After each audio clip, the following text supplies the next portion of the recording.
It's Thursday night. All ye critters, come join us. It's time to continue our flight. There is magic and mystery from darkness. Our friendship will rise.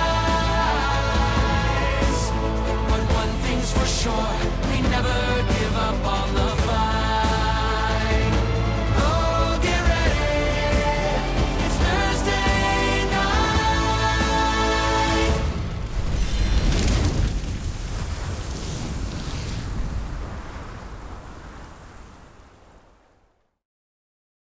So last we left off, Bell's Hells, after their excursion to the Shattered Teeth, managed to flee by the skin of their teeth, and you fled with, indeed, your target, a remaining spark of one of the ancient primordial titans, particularly Flame. As part of that experience, you also teleported back to Whitestone to find that many of the other allies that you've made through this ever-growing, mounting danger in the middle of the Hellcatch Valley have come to Whitestone to discuss the next plan of events. In this time, you went into the war room and made some new friends, as well as met some old ones, and all together began to throw on the table what information you had acquired and what needed to happen next. You volunteered to be the recon team, to go to Ruidus to see what awaits everyone there. You met Lady Allura Vysoren, who is looking into acquiring what she can to help you on this journey. But upon taking an evening's rest, contemplating the events of the day and the days to come, the mounting anxiety of what lies before you, in the middle of the night, it appears that Laudna has woken up Imogen with interest for events as the evening progresses. Just kind of wondering if maybe walking around will jog my memory a bit. Sure. What if we try the dining hall? That's a place. We could go to the tree. We could. Let's go down. Straight. Sometimes I would seek refuge in the tunnels and whatnot underneath the castle. All right, yeah. Secret passageways and things. It's this whole castle. It's like riddled with them. Lead the way. All right. You recall there was a scary yet safe place, and the way to get there was a large room filled with dusty furniture without light, like an extravagant bedchamber of some kind. Perhaps it belonged to the late Rolos and no one wanted to disturb it. Well, then, we should find that. All right, let's try there. Let's just, All right, guys. Oh. Pass without a trace. Thank you. That's good. All right. As you feel the comfort of the evening shadows grow stronger around you, you begin to tiptoe your way through the long, thin, stone-cold hallways of Whitestone Castle. You continue down towards the dining chambers you said you wanted to begin at. You begin to recall memories of entering this chamber. And when you entered this chamber at night, you would occasionally escape it throughout other halls. Like a person living in the walls unknown, you would just occasionally wander out and bring back in this fractured time. And you recall when you would wander out, you would wander down into the castle when you did so. You don't directly recall the path, but wherever you were coming from, the chamber was a higher floor. Let's look for back stairways, because that seems like something Laudna would have used before. Okay. As you carefully enter the dining hall, closing the doors behind you, there's nobody in the kitchen, and you see there are two doorways that leave this chamber. One that's across the kitchen, and one that's to the right. It looks like a closet almost.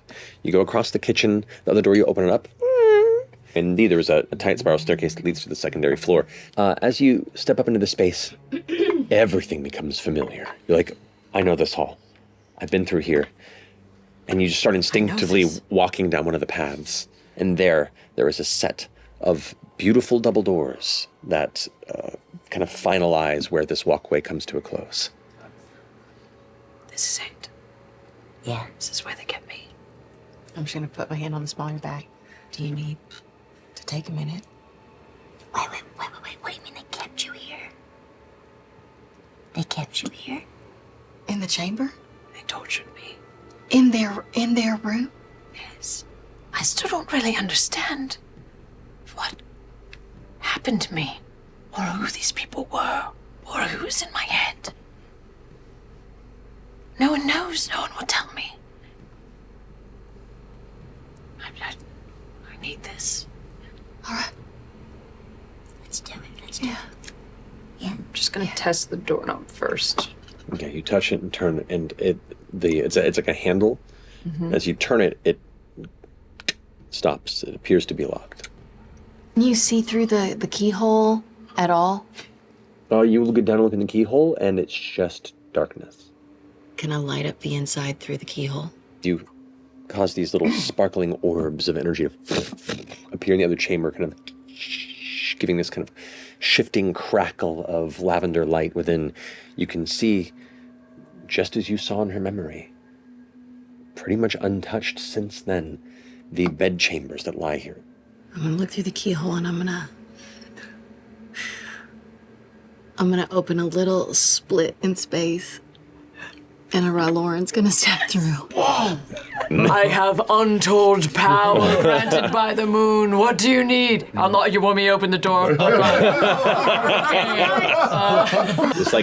This bassy crackle, and then silence once more. You watch on the opposite end as that kind of space tears open, a bright red coloration, and then two legs step out of this rift and touch the ground, and you can see a Rau'shan stands there. It kind of meets your gaze through the keyhole, and you hear in your mind, "What do you require?"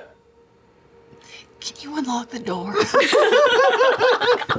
Sure. And you hear, "Is there anything else you require?" You want to just chill with us for just a little bit? You want to just hang out? Whatever you require. All right. I will say, stepping into this chamber, kind of the memories flooding back, the muscle memories, it's odd because even just being in this room, you watch as Laudna's posture, which already isn't great, becomes even more like small. Like she instinctually wants not to be noticed within this space. And you begin walking over towards like the edge of where the bed and the bookcase meet. And you recall pulling a book or tugging on a book. I'm gonna try one on the third shelf down. I'm gonna look for the one that's maybe a little taller than the rest. Looks slightly out of place. All the way to the far right, the second to last book is the only book that spine has no title. And you also notice upon the very top, indeed, there is a little notch where it looks like it has less dust than every other book there. Take my spindly finger. Three of you immediately hear. And to the immediate right, the stone wall, which had a tapestry over it, you see it shift and slide out of the way, revealing another wall made of bricks. Oh. There is what looks to be painted on the bricks, a phrase in common, and nice, large handwriting that reads, "Clever as you are, there is nothing for you here. Now go find your mother and apologize." I'm thinking that might be for little Gwyn. Yeah. Fern? Yes. Do you happen to have anything, Checking. I feel like. Okay, stone shape. Hey. You got it? That was it. Oh, Yes. hey, that's great. It's exactly the spell. Just touch it. You touch it, you reach out, and you touch the brick stone work that currently closes this, and immediately you watch as it crumbles away like someone's rapidly carving clay out of the way, and you leave an entryway to what immediately reveals, no more than 1.5 feet past the wall, which is only about that thick, a lightless staircase below. Light orbs. Okay. The orbs kind of glow downward, and the stairs descend 15, 20, 30, 40 feet before they reach another door. You head down to the door and open it into another wide chamber. It is filled with furniture of all manner of strange shapes. I mean, there are like tables and things, but everything's covered in sheets. It looks like it might be some sort of laboratory or workroom. Was this Delilah's? I think so. Nearest sheet. You pull it off, and you see across here what looked like a table, but now revealing it, there are shackles on each end of this long Is this where I table. have been? You can see stains on the wood. Yes, yes. I just start like frantically ripping down the sheets. You watch as Laudna kind of lost in the memories of this, pulling off sheet after sheet, revealing what looks to be like a dark lectern, where it looks like a book would be held. Another section over here, you can see along the wall there is a what looks like a rack of some kind that contains all manner of tools, but many of them are missing or scattered upon the ground around it. You can see there are blades and chains and a lot of signs of little dusted remnants of residuum dust. The temperature in this room also is quite cold and getting colder. Laudna, do you think Is there... it's dangerous down here? Behind Laudna, as you're looking at her, you see this ever so faint visage of a ghostly human kind of rise out of one of the untouched sheets. Its vacant, dark eye sockets and its hanging mouth drawing more and more open as it seems to reach for her. I'm just going to actually pass my hand through it and try and grasp onto what is left of its soul, Okay. of this emptied entity, and do Hunger of the Shadow Shard and see if I can absorb its soul. As you reach out to the spectral entity, you embrace that darker side of your spirit.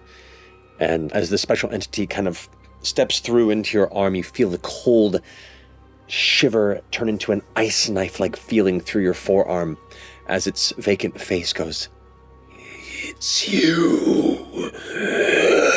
It takes no damage. I'm going to use my bonus action to transform into my form of dread, which Yeah, is let's go. Quit fucking much around. more, even more reminiscent of the Morning Veil and Delilah's form. As you transform into your form of dread, the two of you notice that the veil drops, but the collar widens.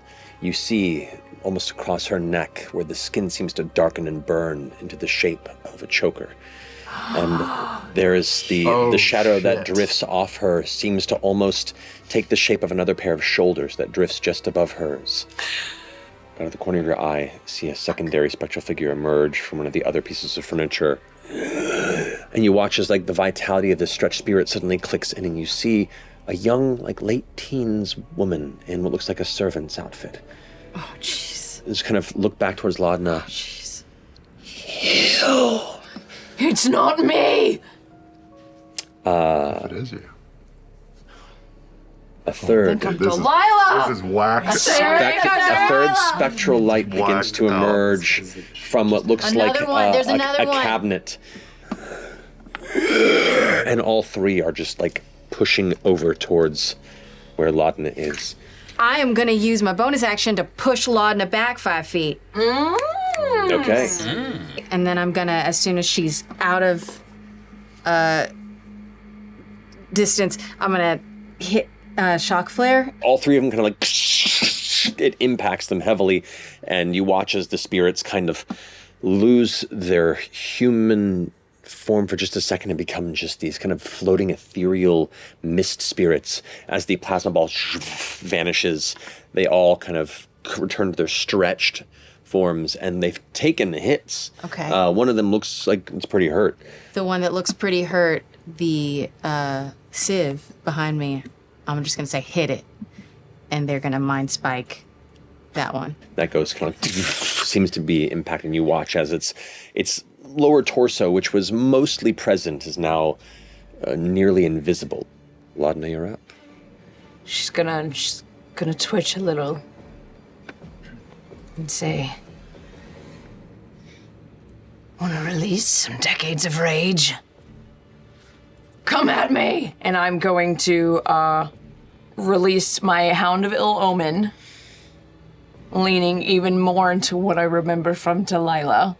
And then I'm going to cast Mirror Image on myself, so it looks like there's 3 Delilahs. Slick. And then once again, you see the collar like flare, and a little bit of like kind of that green crackling necrotic energy. She just says, "I killed you once, I can do it again." And I sick my hound at them. It's still like focusing on you. She goes, "Why?" I don't know. It goes to swing for you, and as it does, it looks like the hatred turns into absolute fear. And its jaw just stretches and drops about 7 or 8 inches as it stops and begins to recoil. That brings us to Fern's turn. I'm gonna cast daylight. Suddenly the chamber is extremely well lit as the light on the floor kind of shoots outward. The bits of broken glass that have been revealed almost refracts it against the wall in odd patterns. Cool. The specters, kind of as the flash hits them, you can see them kind of turn slightly, but no other effect. Okay. But the room is brightly lit. All right. Hate more of this I'm gonna stuff. step up so I'm within 5 feet of the ghosts. Okay. And I'm gonna reach out my hands and I'm gonna say, "Leave her alone." And my entire body is gonna start to crackle. And from under my dress, you're gonna see light start to light up and flare all up my face, down my arms and my legs. But I'm gonna use my action to create a line of lightning that comes out of me. That's like 15 feet long, so I can get 2 of them, You can get 2 of them, yeah. Okay, so one of them like gets shocked and kind of like drifts halfway into the ground for a second, while the other one, Laudna, the one that's been hounding you since the beginning, the first one that appeared, as it's barely holding on, it's just going, "Murderer, why? Why?" And as it reaches for you, this energy kind of like burns its spirit away as it, and it's gone. Cool. As it disappears, I'm gonna look across and see your face. It's okay. And I unleash my attacks. I'm going to unleash some Eldritch Blast. Let's go. How do you want to do Yeah. Excellent. I mean, she's just confused and angry, but you see her like lean in a little bit to be exactly who these ghosts think that she is. And it's almost like a piece of Delilah comes out as she just says, "You wouldn't dare," as she annihilates them. Okay, both the spirits and vanish. The bright central sunlight that lights this chamber seems to reach everywhere but around Laudna, as the shape of shadow that frames her seems to stand stalwart against the light. In that quiet, the absence of those aggressive spirits, you hear, "Alexander, Tethany, Vincent, all kind servants of the castle, all very useful subjects." And all of you hear this. It just seems to be coming from Laudna.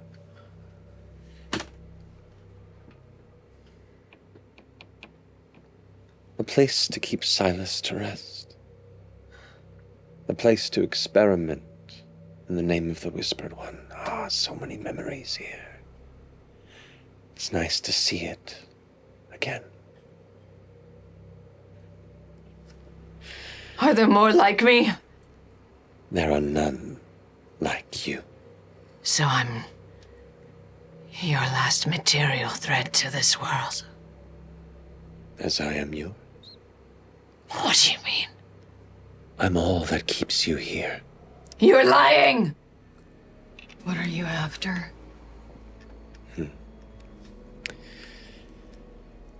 I wish nothing more than to see history come to its natural close. I want to outlive this world. I want to uncover its mysteries and keep them to myself and my love. What's so wrong with that?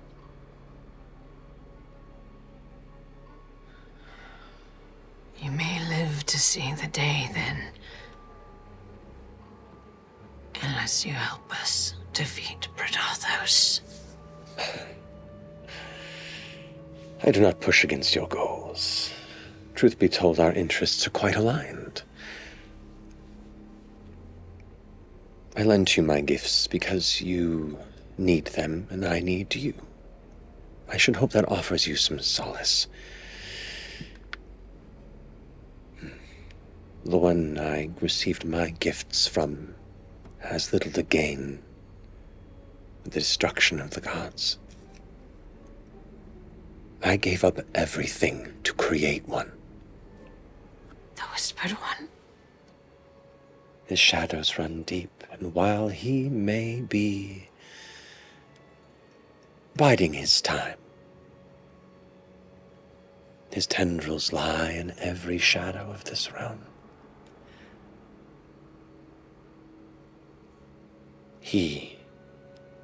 I do not wish to see that taken by the enemy of ancient insolence, so we are aligned. And if he goes away, the Whispered One, So do we. I need you to give me more. And you feel that hunger, that ooh inside. You recall the stone you shattered on the ship. You recall the soul you took from Bordor. You recall that need to devour. I can help you, but you need to give me more. then what?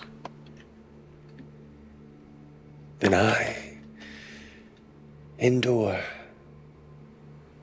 We've tortured so many. So many souls obviously still here. People hate me because of you. People And I'm a victim. hate that which they cannot be. The weak-willed and fateless accept death. But we endure. I didn't choose this. No. But fate's a fickle mistress, isn't she?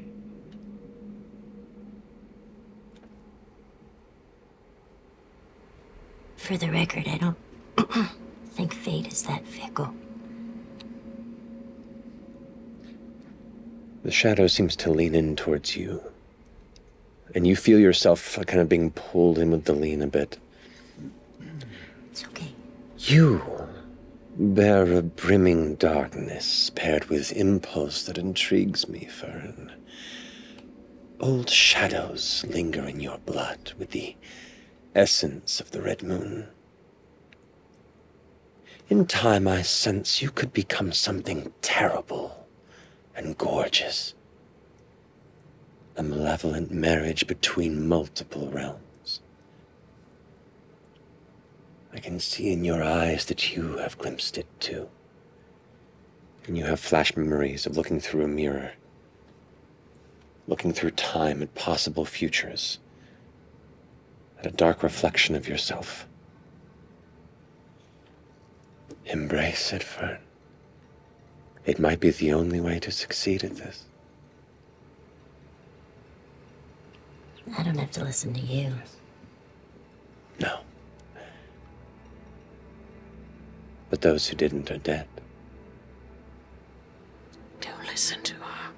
Don't And let her you, get in your head. you are something beyond terrestrial power. A child of the God Eater. Faith itself fears you, and rightly so.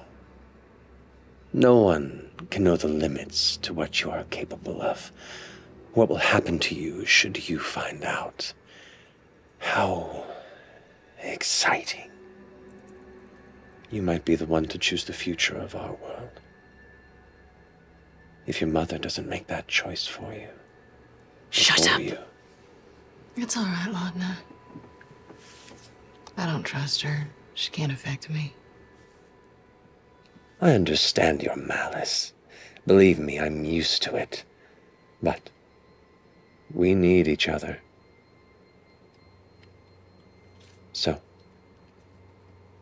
think about it. I'm always here.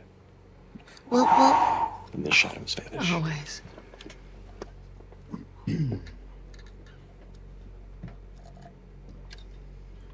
There's gotta be a way.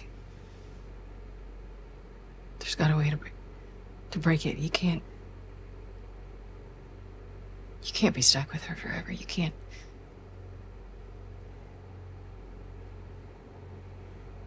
We'll find a way. She's not more powerful than the gods.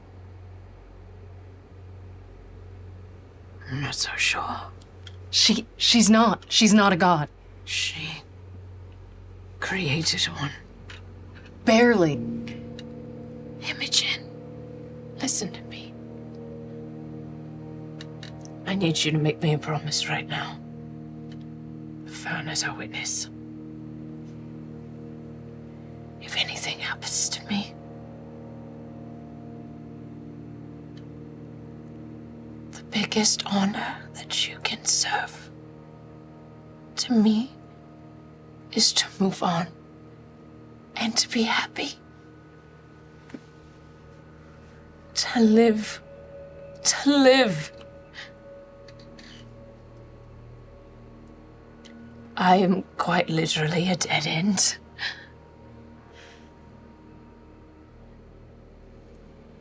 I'm gonna take your hands. I promise. Okay. But I also promise I'm gonna do everything in my power to make that not happen. You understand that, right? Vern said, fate, we're not sealed one way or another. There's gotta be a way.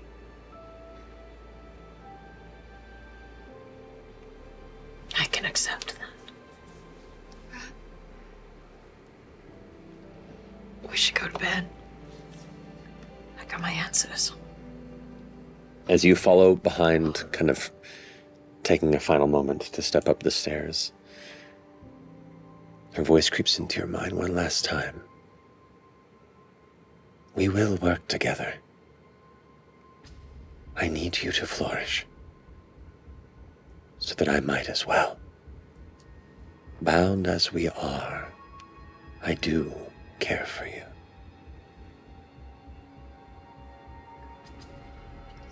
Let's do terrible and beautiful things. Eventually, the morning does welcome you, sore but rested necessarily. I got this. But you all wake up and gather and find each other. What would you like to do? Like, this is the last that we're gonna have before everything goes some sort of well, some sort of bad. Let's just have a moment to be, just a moment. It's also good to have a little fun before the darkness, right? So you remember what you're fighting for. That's what we're saying. Yeah. What are you fighting for, Chet? Just out of curiosity. Like, I know why I'm going, and I think I know why a couple of you are going, but I don't know why you're doing this. You wouldn't know it by looking at me, but I'm pretty old. Okay. And it's been on my mind before that, sometimes after you're gone, you're not really sure what people are going to remember you by. And this is an opportunity to make a difference, to have people remember my name, where I came from, and who I was a part of. That feels like legacy. That's actually pretty noble. Oh. Would you feel like, even if we didn't succeed or if you don't come back, like it was worth it? No. Okay. Okay. Yeah, we can't fucking lose. I don't know what's gonna happen to any inch of this world. If Predathos is unleashed, if my life can secure the lives of everyone who comes after us, well spent. Yeah? And what about you, yourself? Like, what's the happy ending for you? Tomorrow. That there be a tomorrow. And spending time with you. All of you. I'm so grateful to have you in my life now, in this moment, when everything's going to shit.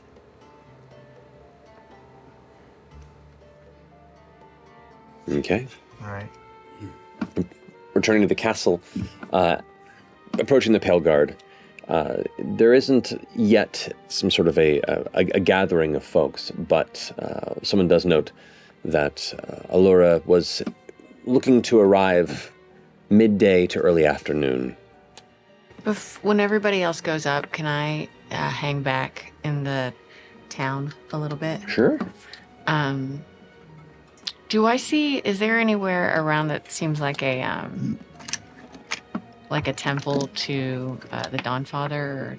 There is a temple to the Dawnfather over near the east side graveyard. Yeah, I'm going to wander over to that. Okay. You can see the structure that represents the temple to the Dawnfather here within Whitestone. The stained glass windows, the closed double front doors. I'll walk up to the doors and put my hand on it. I don't know what to do here. You step inside, and it's both nice and humble, and there are two robed figures that are currently in conversation, kind of sitting in chairs towards the front. As you open the door and the creak kind of echoes in the quiet, you can hear them kind of whisper, talking. They both kind of stop and look over in your direction. Hi. They kind of look at each other. One of them gets up and begins continuing to gather. It looks like they're essentially cleaning up or organizing the space, while the other in these like bright white robes that carry all manner of gold and red and silver adornments begins to approach. And you see this is an older woman. She steps towards you. Hello, my dear. What brings you to the light of the Dawnfather this morning? How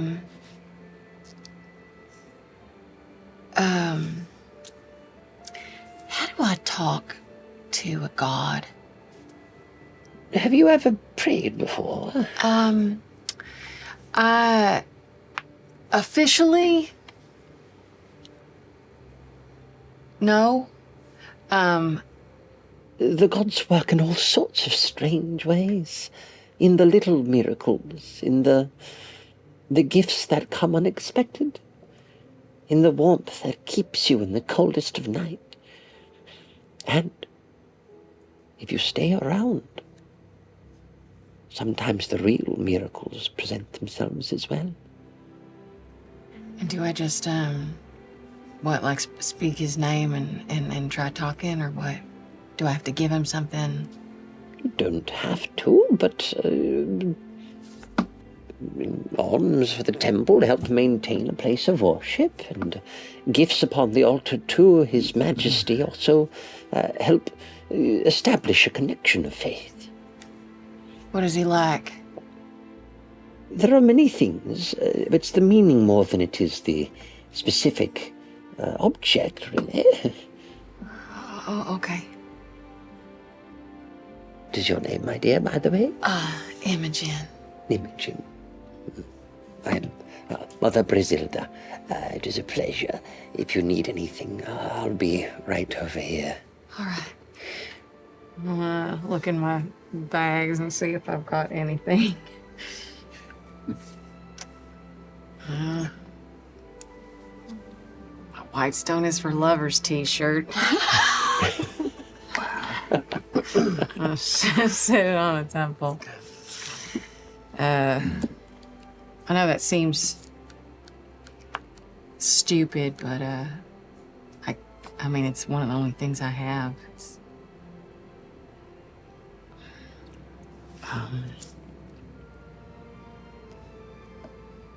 I don't know how to talk to you. I'm sure you know that. I mean, I assume you know. I don't know. Maybe you can't see anything right now. I hope you know that we're trying to fix things for y'all. And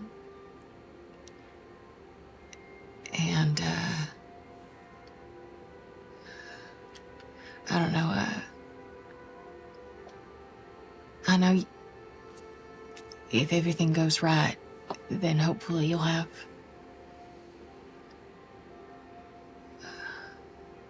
the power to help us in return.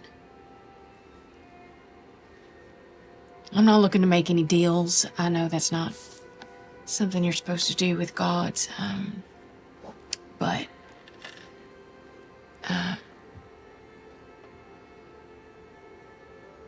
I could really use your help with her.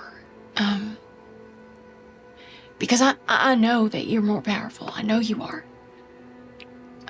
And I guess I could call that faith. I don't have anything that's important to me, really, and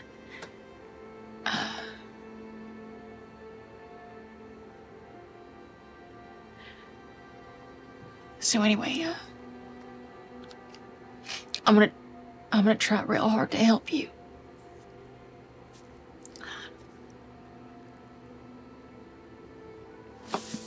Thanks.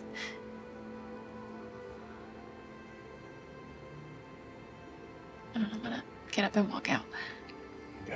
As you kind of glance up across the way, you immediately see the cold stone, snow-dappled statue of the matron of ravens looming over what looks to be some feather-clad stone figure. You hear the call of a raven as it takes off from the top of the statue and the gentle snowfall. Is there a Glorious Goods branch here or any kind of shop that has any kind of magical gear? There is an expansion of the Gilmore's Glorious Goods shop. I just want a healing potion so I can help people in a pinch, if that's possible. So there is I guess a pseudo-familiar face, a half-elf gentleman in his mid-30s, previously introduced himself as Jerry, who is the purveyor of the shop. You kind of caught him as he was stepping up to the front, the scarf over his shoulders kind of turns over to you. Oh, hey, morning. Good morning. It's a little sparse at the moment. I've kind of been picked a little clean by the lordship and everything. I'm just looking for a little triage, med help sort of thing. Sure, yeah. Good luck. And he kind of opens the door and you come inside, and indeed, like, the walls are kind of bare.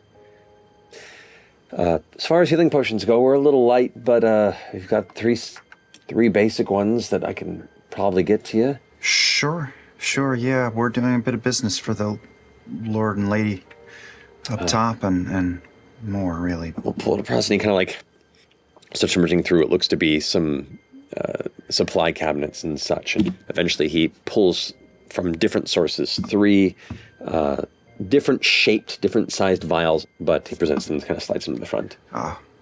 What will each of those run me? 150 gold for the lot. 100 for the lot? Oh, I'll take all 3.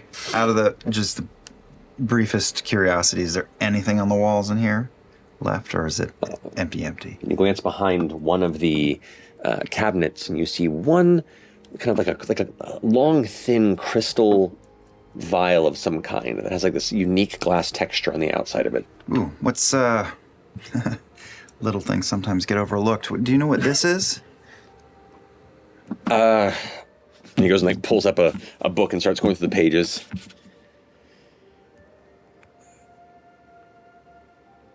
Yeah, it did. We're just not going to talk about that or tell anyone that you found that.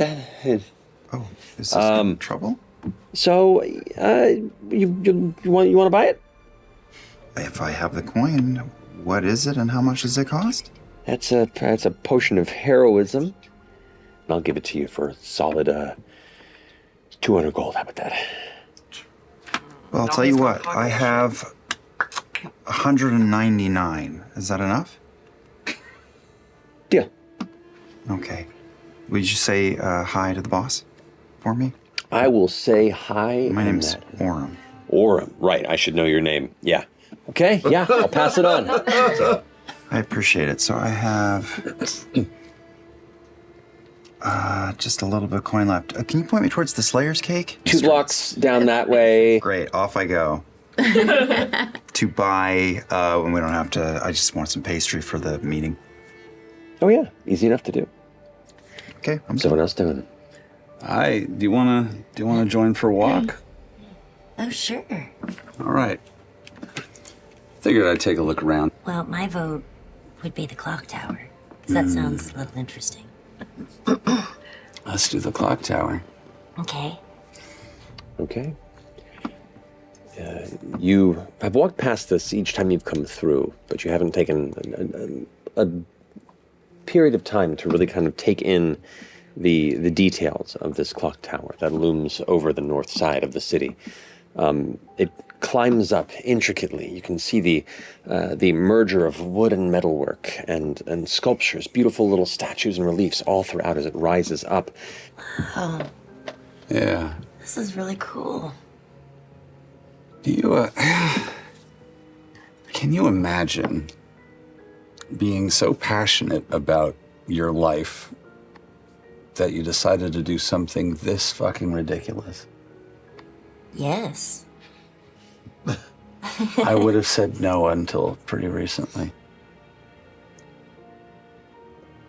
If everything goes terrible,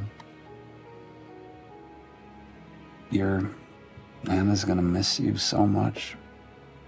Yeah. I'll miss her too, wherever I would go. If everything goes terrible, no one's gonna miss me.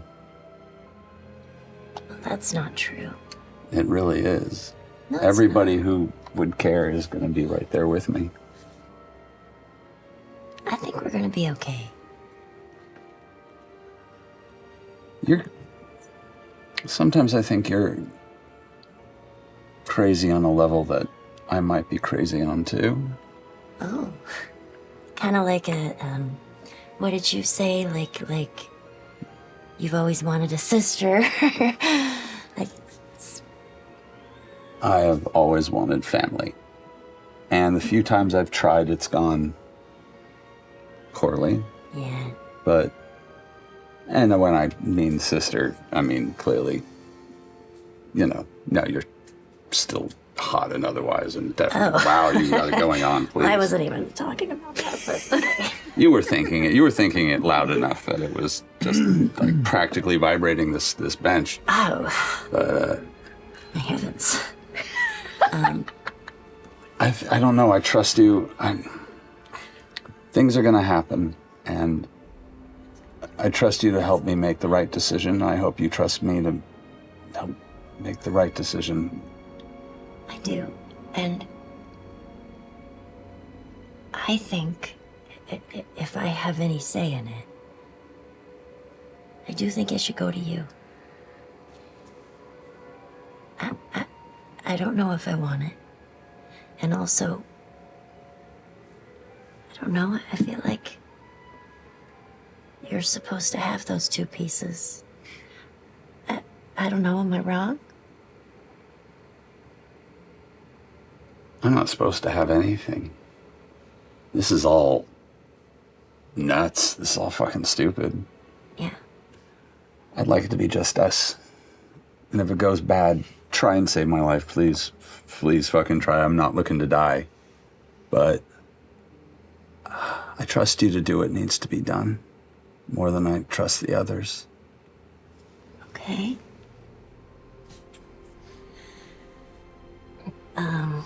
Okay. Well, I mean, I think you're pretty hot too. And I'm gonna run away.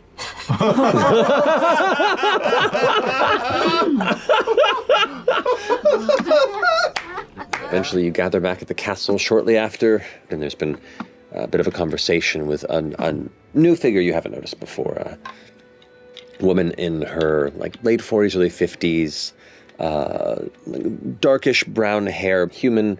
You immediately can see the resemblance to Lord Percival. And as she turns to the rest of you.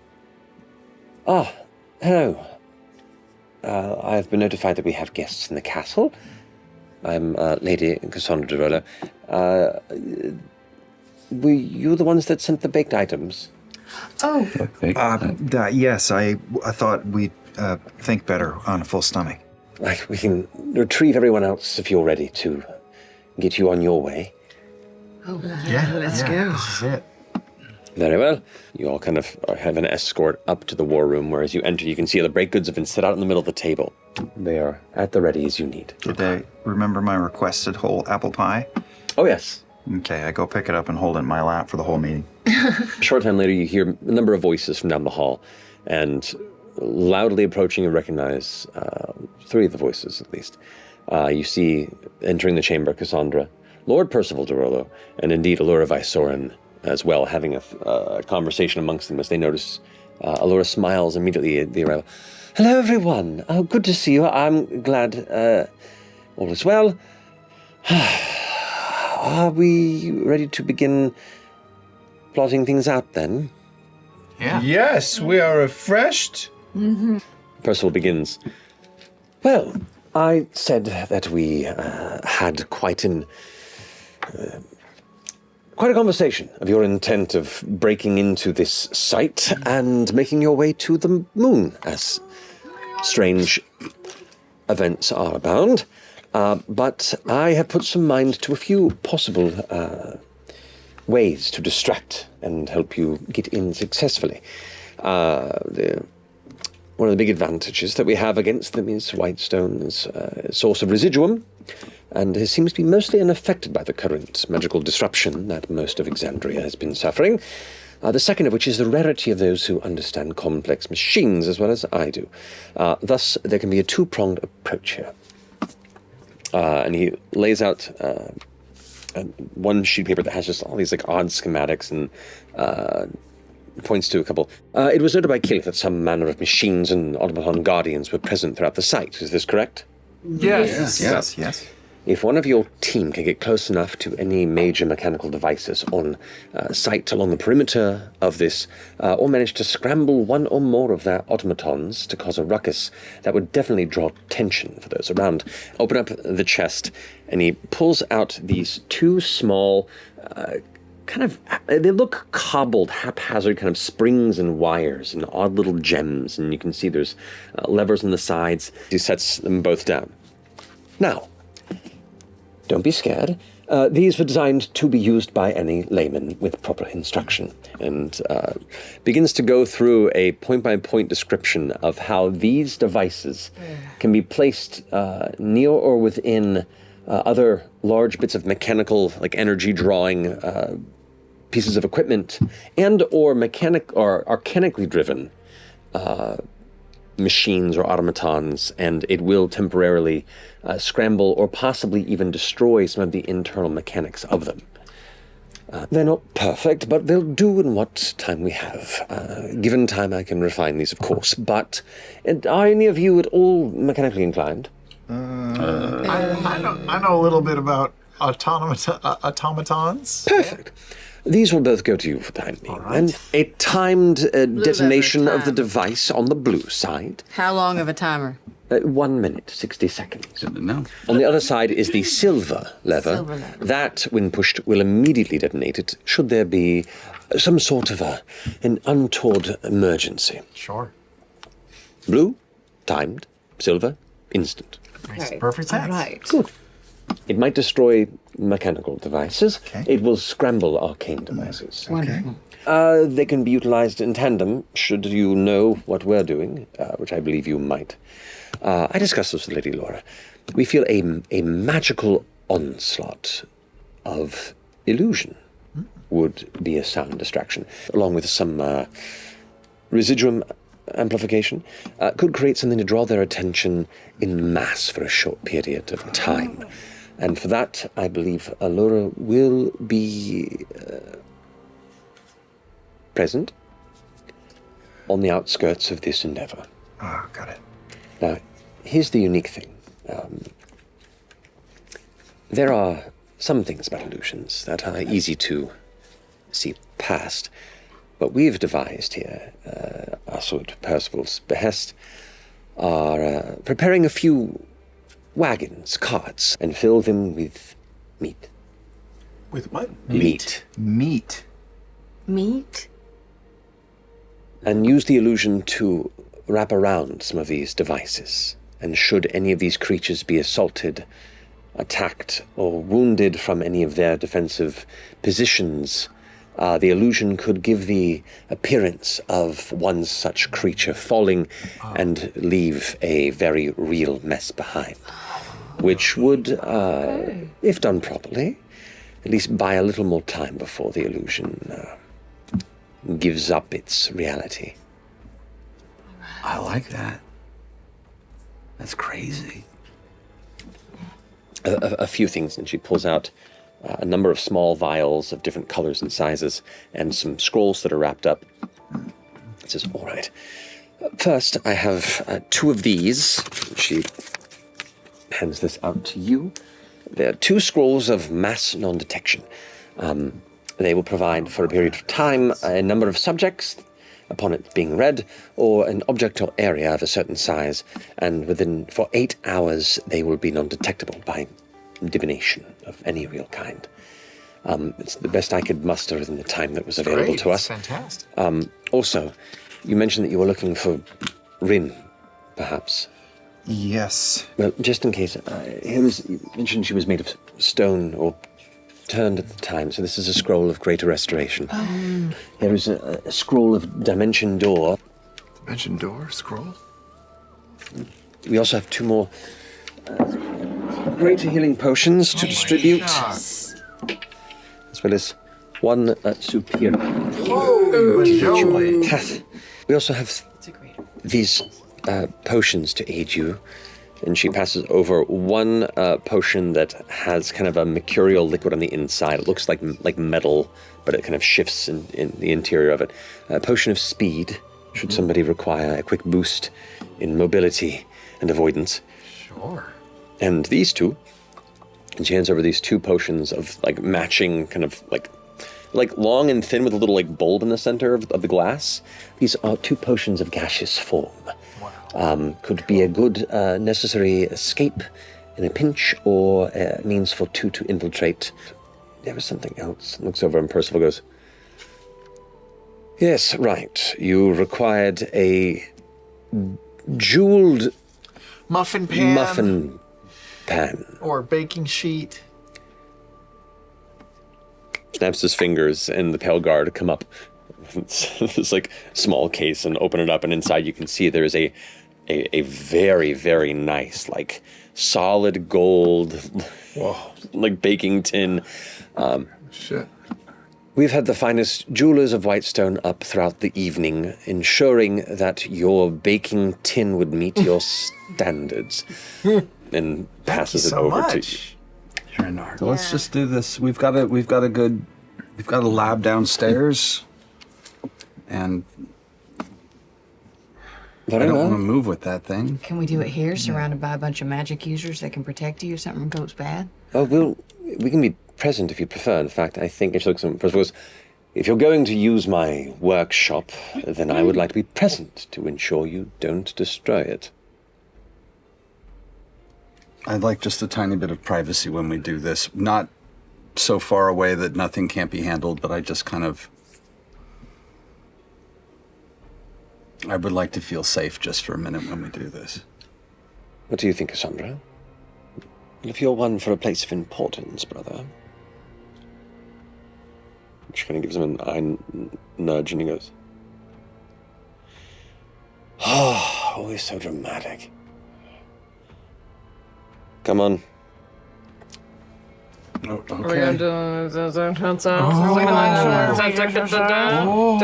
Slowly, they lead you to these well-made staircase that descends into these well-carved tunnels that go beneath the castle. Eventually, it opens up into a subterranean chamber that is beautiful. You can see there are all these structures and tables, and you can see there are researchers down here. This is an important chamber that currently sits beneath a cluster of far-reaching roots that twist and grasp at the edges of this massive open area. And there beneath it, a pale green glowing structure, like a pyramid. All of you are kind of caught in awe. Except for you, Laudna, who feels a chill run down your spine and you don't know why. I'll stay towards the back of the pack. What's that? That is part of Whitestone history. It's very dangerous. I would be careful upon approach. Be respectful. Don't get it dirty. And he begins to walk up the steps, these extensive series of steps. But as you all step up to the top, you can see there are signs of a structure that once sit in the center that has been leveled. And in its place instead, there looks like an odd memorial plaque almost, and just this open platform. So you want privacy? How do you know that it's going to be safe? I mean... Well, you'll know if it isn't, because you'll hear something terrible, and you guys will be close enough. That's true. Here you go. Percival corrects his glasses. Oh, just throw another in the historical charts of terrible things that have happened here. There you go. Harness. I remember how this works. And we have the crystal. Get you in. I'm not taking it. No, you have to take it. No, she's taking it. It's gonna be okay. She's just fucking with everybody. It's gonna be okay. We talked about this. Okay. It's gonna be okay. It is. It's gonna be okay. So who's putting the harness on? I would like some... Can we have some room? I want to talk first. Sure, yeah, we'll just be over here. I'll be keeping Lady Cassandra safe. They all begin to slowly descend the stairs a bit. Allura looking nervously. And she kind of like casts a spell, and as the kind of glowing runes begin to encircle, you can see it creates this kind of boundary barrier around the central, kind of halfway up the ziggurat that kind of shimmers, almost like a protective bubble. And she kind of just stays there halfway down the steps. Okay. They were going to argue. I don't want this to take some time. I understand. Well, let's get you in this thing. Wait for it. Let's go, quick. And I just start wrapping the thing on me as quick as possible. Die. Okay. What if you die? What if, like, you explode? Well, that'll be a story, won't it? I know some of your whatever is bullshit. I know that you're worried about your friends. This is what I need. I need to save everybody. We all need to save everybody. No one loves a martyr. Is that Hood gonna save you? How's it going up there? Let's go. You promised. It's good. Shit. Now you have to go say something like that. All right. Ready? Yeah. One more for the road. I'm run over, grab you, hug you, give you a big fucking kiss. Ooh. Well, now I don't know if I want to put this in there. Fucking do it. It's never happening again anyway. Okay, so touching the one you get. Touching the shard. You take 5 points of fire damage. Oh, right. Yeah, that thing's cooking. I'm going to rage the second I feel a single thing. Okay. And you take it and hold it to the funnel that sits in the back of the harness. The runes, the numerous interwoven runes throughout this harness begin to alight and glow and pulse. The funnel itself at the back of this harness begins to glow, and the magical energy begins to alleviate the gravity that you feel on the shard, on the spark itself. To the point where you can feel like you might be able to let go. I'm gonna let go. Okay. It kind of hovers there. I'm gonna let go and let God, okay? As the runes glow brightly, Ashton. You better not die. Wait, what? Yeah, you do hear that. Uh-oh. You feel this warmth in your chest, like you just drank an extremely hot tea on a very cold day. That begins to just blossom inside you. The rainbow sparks begin.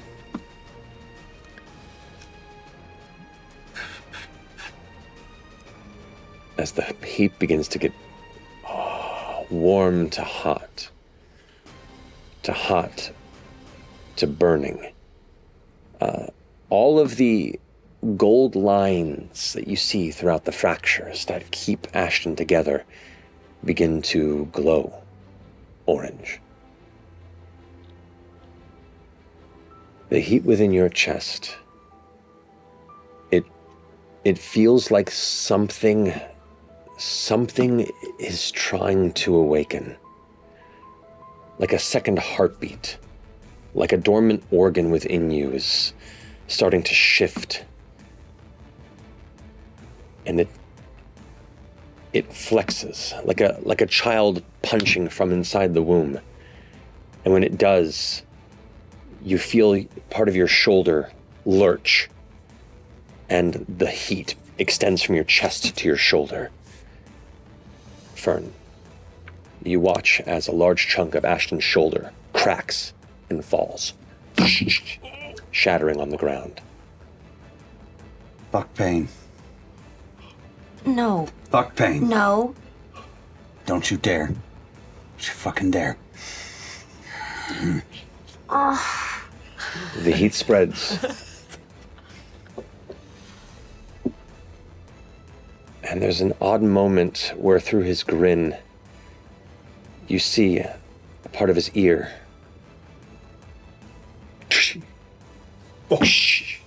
On the ground.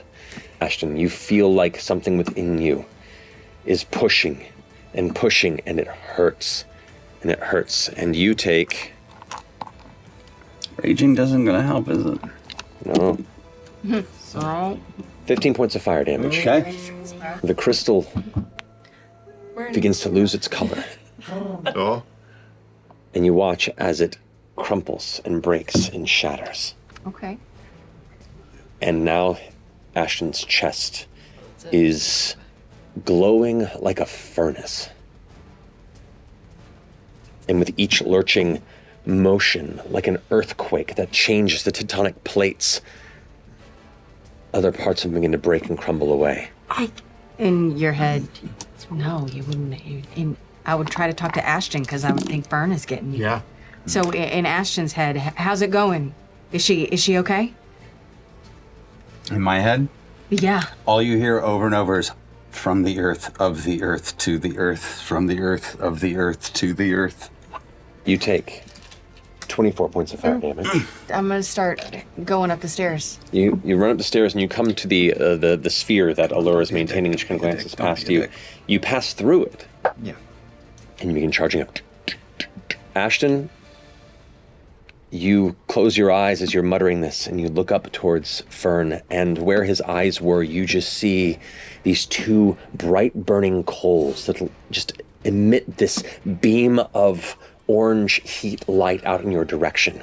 You see his body shaking, and there's another shift as his chest expands, and you hear a crack, and his right arm falls off the torso and shatters on it. I think I might start walking up there as well. What's going on up there? I'm gonna try to start taking the harness off. Can I see anything? You rush up yet? to the top and you see Fern rushing towards now this like volcanic, shaking, swelling, partially cracking Ashton. No. Help! They're rushing towards you, Ashton. Are you doing anything? I'm just in prayer. I'm thinking about my past. I'm thinking about my future. I'm thinking about the people I want to protect. Okay. I don't care where. I don't care what I'm going to become. I'm not going to lose anybody. And I'm definitely at this point. Can I sense that they're heading towards me? I would say yes. You take 36 points of fire damage. And I'm just going to say, anything you got, I'll take it. Anything? What did you do? I'm trying to stumble towards FCG at least. All right, Chet, I feel like we should I'm gonna leave cast. stroll This is up. dumb. I'm gonna cast Stop telekinesis. flirting. And I'm just gonna use everything that I have to like hold his body together. The rest of you have begun. We're all You're all starting to follow up I'm after gonna race Imogen. over to him Orm's and try staring to shell-shocked. touch it. If I can. Oh, I'm what? It might burn. Try to what? I'm gonna try to touch him. Okay. And just to throw on a death ward. Okay. I am going to cast Aura of Life. So you place a death ward on him. You would take 14 points of fire damage upon touching him. You take 28 points of fire damage. Okay. It's taking you everything to not explode. Your right arm now. fell off. Yeah. You can see it's like cracking, like small volcanoes are bursting out of his surface. I don't understand what happened. I thought Fern was gonna take I it. can try to. What happened? With him. No, I What? I have a feeling. You take 48 points of fire Oh, I'm damage. out. Wait. Well, you're not out, by the way, because you had death ward. Yeah, you have death. Correct. So Okay. the minute the consciousness slips from you, like you pretty much rush up, put the death ward on him, and as like the rune of protection emanates, it immediately shatters as he crumbles to another knee.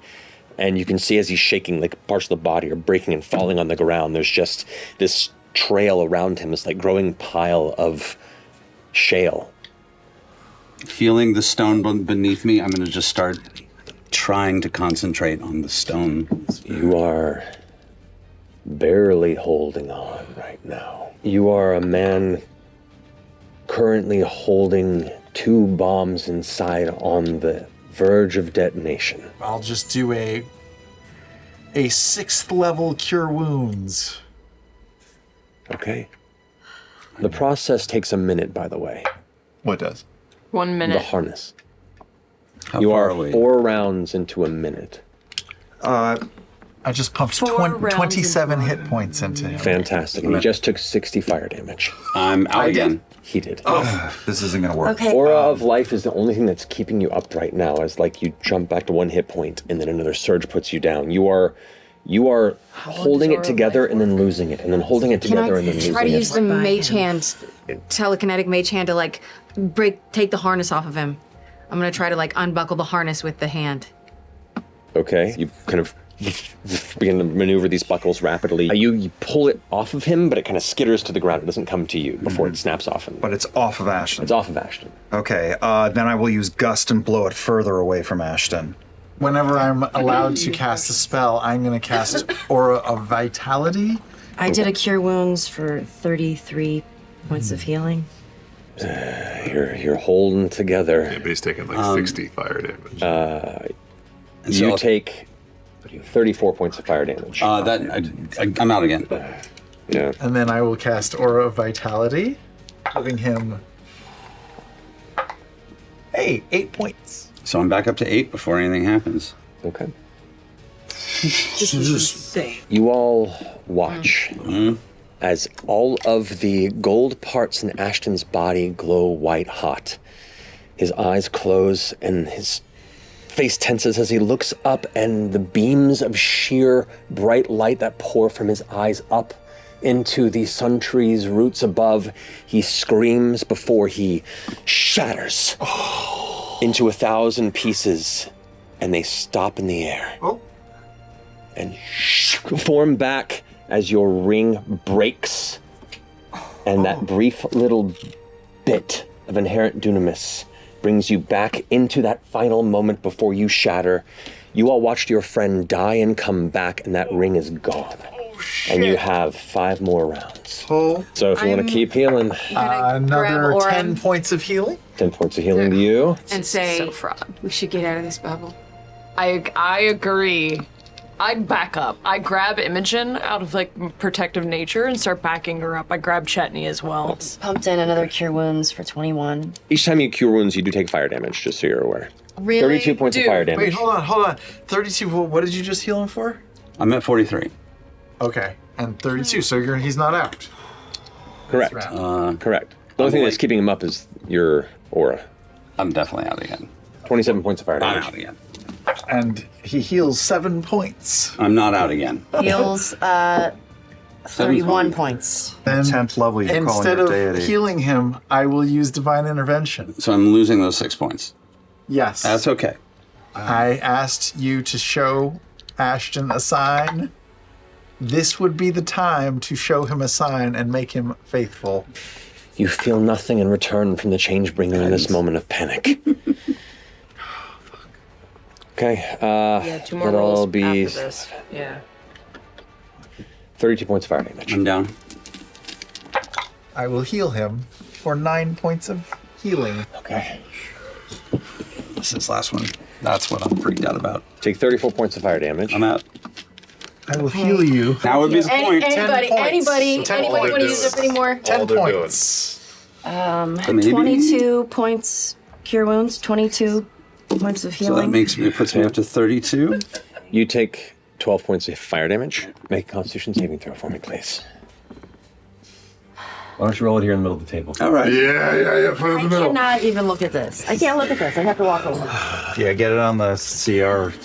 I'm going to do it the old-fashioned way. What does that mean? Not He's looking. not gonna look at it. It's good. It's Really good. good. High. Plus 8. 16 plus. Plus 8. Never look if you want to win. Never fucking look when you want to win. You shut your mouth. I'll kick you in your ball sack. God damn.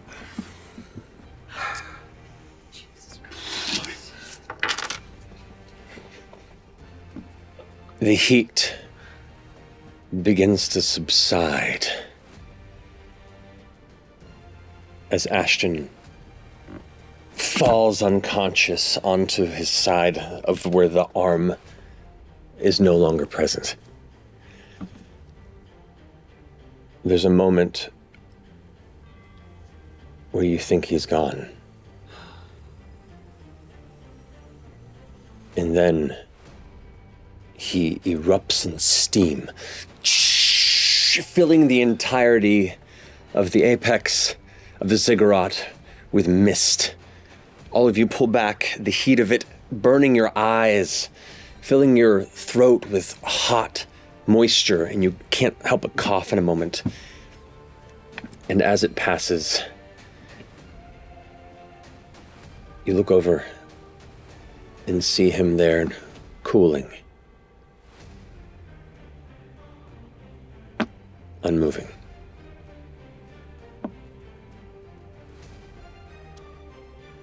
And you come too.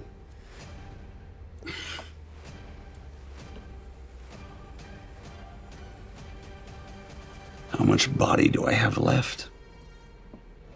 You kind of sit up and you glance over. And where your arm was, there is a heavy, muscular, molten rock arm replacing what you've lost. That just kind of glows.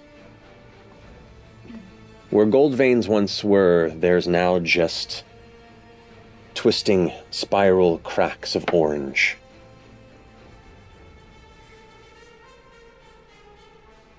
Thank you for trusting me. Thank you for saving me. I'm gonna go up and I'm gonna kick you in your face with my hoof. I am never listening to you again! That's probably a really good idea. A body is not meant to carry two of these powers together. Yeah, we heard that from a tree. Yeah, multiple times. A lot of things said that already. A tree older than life itself. That means Ashton is an unprecedented creature at the moment. Again. Jesus Christ. Who knows Again. what that means? As you lie there, kind of taken in this moment of survival and what that means, uncertain of what has transpired here, the rest of you begin to step up and process how close you were to losing Ashton. Here under the roots of the Sun Tree, atop a place of much loss, it seemed at least something was saved this time. And as you boil in whatever emotions sit within you, we're going to call the episode there. Oh. Love you all.